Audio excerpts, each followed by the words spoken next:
Assalamualaikum warahmatullahi wabarakatuh. Ibu, sebelumnya izin bertanya, bagaimana cara kita merangkul peserta didik yang kehilangan motivasi dalam belajar dan di sekolahnya? Terima kasih.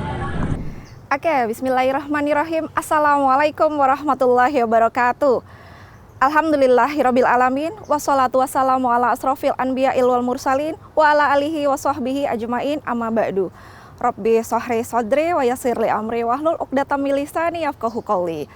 Alhamdulillah, pemirsa TV-mu yang berbahagia dan Hamka Muda sekalian, pertanyaan menarik dari Hamka Muda berkaitan dengan bagaimana caranya kita merangkul peserta didik yang mengalami kehilangan motivasi belajar dan di sekolah. Yang pertama harus kita ketahui adalah cari tahu dulu apa sih yang sebenarnya menyebabkan peserta didik itu mengalami satu problematika. Ketika kita sudah mengetahui permasalahan seperti apa yang dialaminya, setelah itu baru kita bisa memberikan treatment yang akan kita berikan. Nah, kemudian setelah itu peserta didiknya coba kita dengarkan. Ketika dia curhat kepada kita, berikan waktu yang dalam, yang luas agar kita bisa mengetahui sebenarnya apa yang dia rasakan.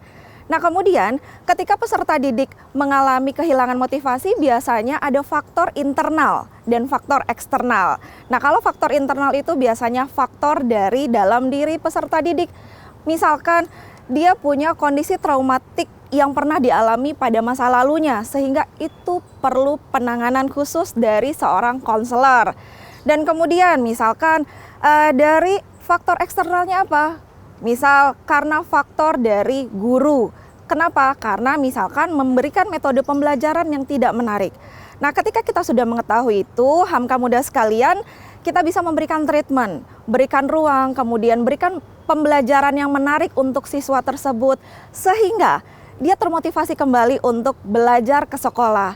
Karena ketika kita kehilangan motivasi untuk belajar, maka kita akan kehilangan masa depan kita. Agar kita tidak kehilangan masa depan kita, motivasi diri dari sekarang dan berikan kalimat afirmasi yang positif pada diri kita. Luar biasa ya Hamka Muda pertanyaan yang pertama. Terima kasih.